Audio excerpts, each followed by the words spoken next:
Evan Barton. Evan is another one of my closest friends in the world, and I love him dearly. He keeps me sane, and sometimes he stops me from doing really rash things. Other times he encourages them.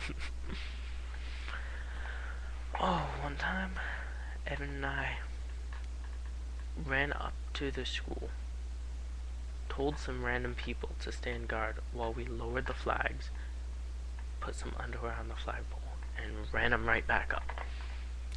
The next day, one of the cheerleaders thought I had a reputation for doing such a thing.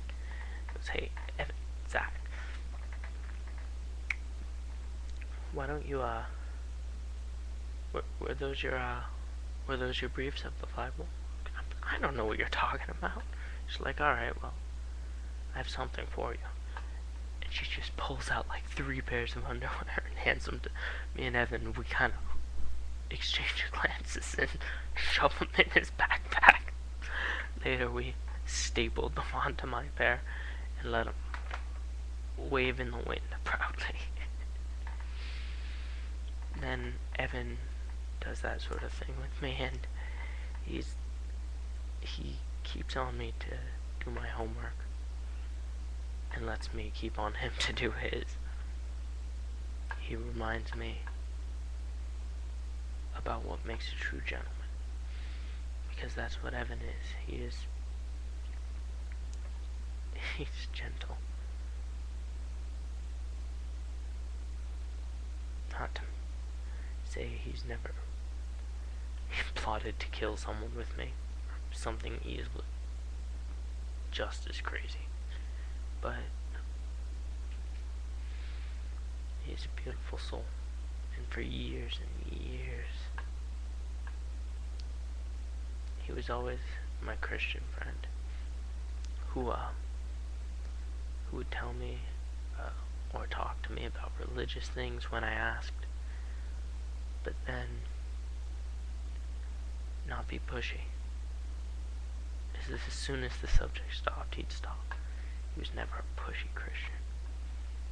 He introduced me to faith, and for that, I am forever thankful to Evan Barton. What a trip. Dude's as gentle as can be, and he can push. You know this exercise? When you're laying on the floor and have weights in your hand? He does them with 35 pounds in each hand. So that's not to say he's strong. He's not just a pussy. He's just gentle. He's a gentleman. And I've always loved Evan for that. He's so ridiculously smart. He can put me in check, and even if I piss him off, which I do to all my friends, he's right back there next day. Like, hey, I'm sorry I get pissed off. I'm like, hey, I'm sorry I'm a prick. I'm sorry I'm an asshole.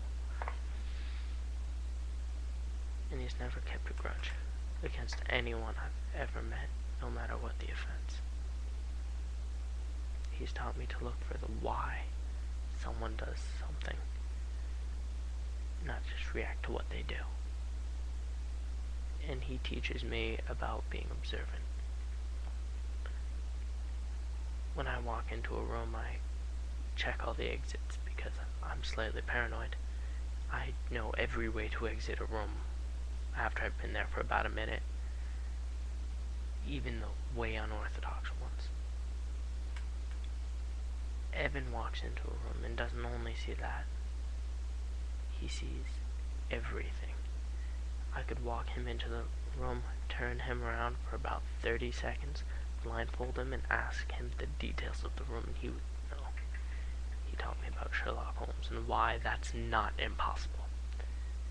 Because he does the shit that Mr. Holmes would do. That's one of my best friends. That's Evan. He keeps me alive. There's a point where he might have actually saved my life by just being a goofy friend, or being a listening friend. And there's more than a chance that he saved my soul by introducing me to God. 1,000 times I thank you, Evan. And I love you. With everything I have. So let's move the fuck out and get an apartment or something. Love you, bro.